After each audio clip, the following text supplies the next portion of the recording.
Yo, what's going on everybody? It's Jack and welcome back to another video and happy Monday to everybody. I hope everybody's having a very strong start to their week. And with that being said, I wanted to start the week off strong with talking about something that is actually very important in this video. It was a little exchange involving a friend of mine as well as fellow content creator Fierce and one of the big dogs himself, 402 Thunder. Now, 402 Thunder has been in the community for quite a while. He even has a community channel which a lot of content creators, including myself, have posted on. I've posted there like maybe 5 or 6 times over the years. I haven't posted in quite a while, but to say the least, a lot of us, if not any of us, would be quite where we're at today if it wasn't for the community channel that Thunder himself has created to help individual content creators out there that are just trying to get out there and try to basically make a name for themselves covering the game that they absolutely love. And this game in particular that we're talking about is obviously Call of Duty. Now, there was a little exchange now between Fierce and Thunder that was on Twitter, and in the very beginning it would have seemed like something that was very negative and at the same time very disrespectful, but then later on that actually changed in what it was originally meant to say. So I just wanted to get into it, so let's get right into it here. So the first tweet started out like so. You're about 10 years too late if you're trying to grow using COD as your main game, LMAO. So that's the reply. That's a reply to Fierce that Thunder gave to him, and then originally Fierce responded with, "When you make a content for a second channel for years," and he only replies to your tweet with discouragement. Thanks, bro. But that is not exactly the way Thunder actually wanted it to be. He was just being realistic, and the second part to this goes as follows. So, not at all. I'm trying to help you, man. LOL. I've been stuck at 700k for 5 years. Trust me, COD is dead. And then Fierce replies with, "Guess we'll see. I have a well-paying full-time job, and I lose nothing by trying. See you at the top." Now, first of all, shout out to both of these gentlemen in terms of the way the conduct was peacefully, obviously exchanged without any shit talking and just regular old exchange. And at the same time, Thunder himself is being real. He's not trying to sugarcoat anything. He's not trying to bullshit anybody or whatnot. It is absolutely true. Being a content creator for Call of Duty isn't quite exactly what it used to be. It really isn't. There's just so many more people making content out there, and then there's all sorts of different ways to get your name out there. Some of them legit, some of them not legit, and then there's also other Call of Duty content creators that I'm going to shout out right here in a minute before continue on here, that originally started out as Call of Duty content creators and that have since, for a few years or a certain amount of time now, have actually moved on to do something completely different. The biggest example of this is Difo, or also known as Dying Food. There was at one point in time where Difo actually had half of the subscriber count that I had, and granted he got there in half the time that I did, because that's just a testament to show of how much of a better video editor, content creator, and commentator they is. And now with his newfound mouse and keyboard skills since switching to PC, he's actually a better Call of Duty player than I am. So the thing is, that just shows also the content, the quality of your content also shows. So it's actually a matter of a handful of things. The quality of your content and editing skills, your commentary skills, and of course the biggest thing also is what you're covering. So it's at some point you just start to realize that, hey, Call of Duty seems to be like a dead end. Let's move on to something else. You know, like there's other content creators out there that are actually still to a certain extent covering COD, or even using COD as a gameplay background, or occasionally covering it, but are slowly moving on, or people that have actually stuck with it and are still moving forward. And it's really hard to do. But I'm talking about, like, for instance, let's say Jay Boendeman. He's obviously covering other games like Battlefield, and he's also talking about Halo Infinite and stuff like that. But he's mainly a Call of Duty guy. Jay Boendeman is turning into a GOAT level content creator at this point. Very high quality, and I'm gonna leave all the links in the description to these guys. You know, the Dynamite is another one.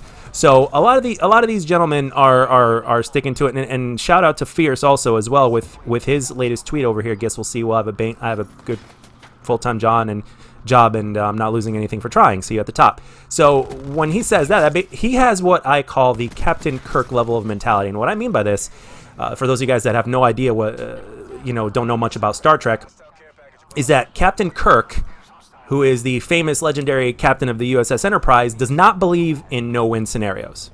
Okay, so and he has a very positive and very strong mentality form of thinking. So that's what I mean when I say the Captain Kirk effect or whatnot. So that level of mentality is very strong to where no matter what, you will always win if you keep trying and you keep persisting forward. Now, with that being said, even though this is absolutely true, and I believe it deep down inside that it is true, I will say that it is definitely a much bigger challenge and a hell of a lot harder to grow using Call of Duty. Like with Fierce, for instance, he basically started a new channel, if I'm not mistaken, and he's almost up to 300 subscribers now, and he's actually growing really, really quickly. And also, he's also been posting on 402 Thunder's community channel as well, off and on. But he does really good content. His quality of content is good, and at the same time he's going to beef it up according to him for what he's been telling me.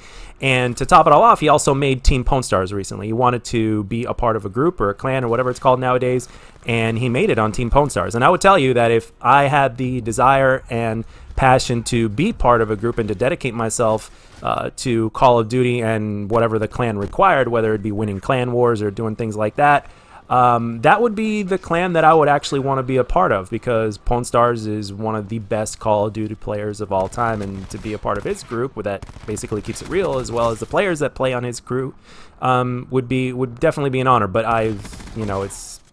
I'm not even going to give it a try, man. Because with Call of Duty nowadays, and this is where we're getting into more of the commentary here in terms of what you guys think, what your perspectives are.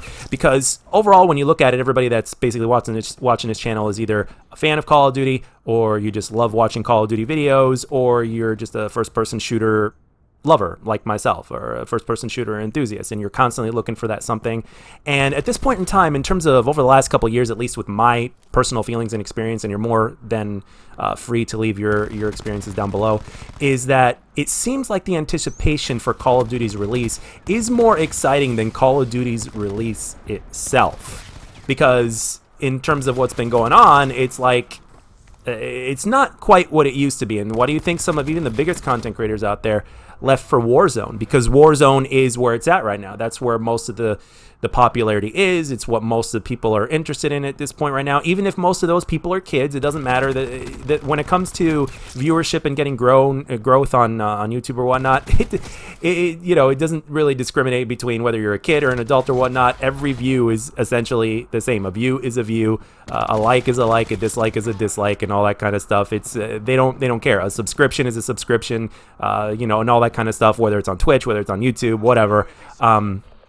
So all in all, the point is just to reach the masses, so to speak. That's kind of one of the reasons why Thunder wisely created a community channel, and at the same time, he gets to not only help himself, but he also gets to help other smaller content creators grow, which is, as you know, very, very difficult, especially this day and age. Especially when you go back to what Thunder said 10 years ago, it was very different than what it is now, which was about 4 years or so before I started.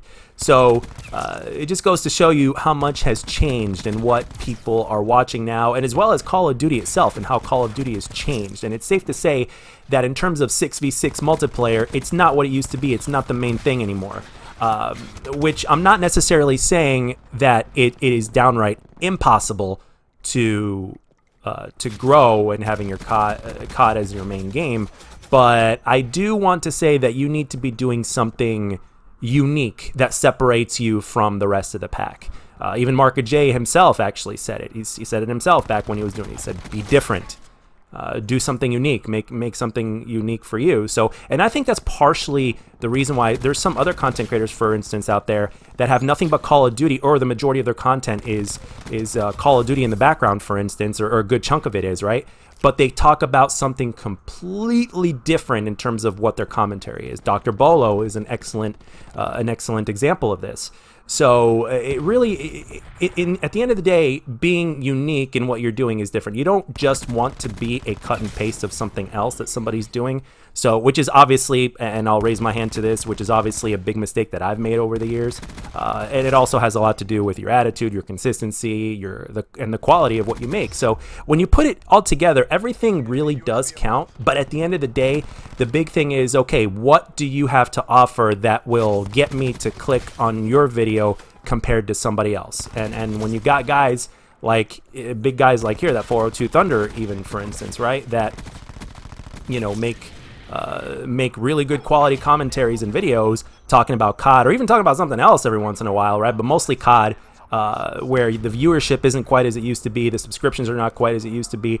That says a lot, and it's a testament. It's proof. So, and then on top of that, you have a gentleman who's been doing this for so many years, who's been one of the big names in the community for so many years. So at the same time, you got to look at it from both sides. It's like there's definitely a lot to take in, and neither of those two things are lies. But I will say that it is a hell of a lot harder to grow in Call of Duty today than it was years ago. And I've been doing this for 6 years, and Call of Duty has been my main thing for the majority of the time. Yes, I've covered some other games here and there and stuff like that, and I'm still tempted to cover other games and all that kind of stuff, and I'm still wanting to change my content up and stuff like that, and maybe use Call of Duty as a filler, or continue to just do something different on a completely different channel, which is more of a passion project something that like kind of hits home for me personally. But it certainly is. I mean, I keep on asking myself as a content creator as well. It's like, if I did something completely different and I didn't cover Call of Duty and I just covered something completely different and I managed to stick with it for 6 years, where would I be today in terms of viewership, sub count, and all that kind of stuff, And it's like, and at the same time, as a content creator, I'm always asking myself, what am I doing wrong, or what could I be doing better? So, and basically at this point right now, throughout, especially over the last couple months of my life or whatnot, I am basically, one thing that I'm doing is I am eliminating the negatives and absorbing the positives. Even if somebody says something negative to me, even in real life, I always observe what they're saying, trying to understand the person in terms of their mentality and where they're coming from. And even if it is something that is negative, there is still something positive that can be gained out of that. So Call of Duty right now, at the same time, is there's not much positivity going on in Call of Duty, right? But that doesn't mean you can't take that negativity and turn it around and make it work for you and make it into something positive. Kind of like this lobby over here that I just beat that were full of sweats. But anyway, that's all I got for this one, guys. Let me know down in the comment section what you think, and I'll catch you guys on the next one.